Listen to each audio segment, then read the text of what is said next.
كلام في سرك يا زميلي، انت لازم تصلي على النبي في الكومنتات. وكلام في سرك برضك يا زميلي، انت لازم تدوس اشتراك يا زميلي.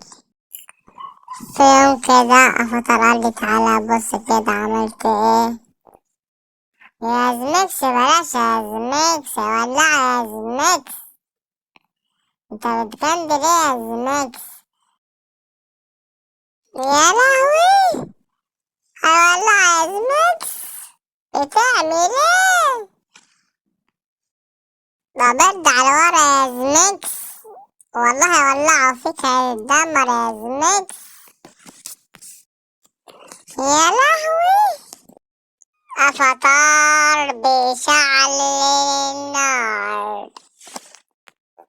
يا زميكس بلاش يا زميكس، ابعد يا زميكس، اتفضل يا زميكس، ابعد ابعد ابعد يا زميكس، ابعد ابعد يا زميكس ابعد، كانت هتفرمك يا زميلي.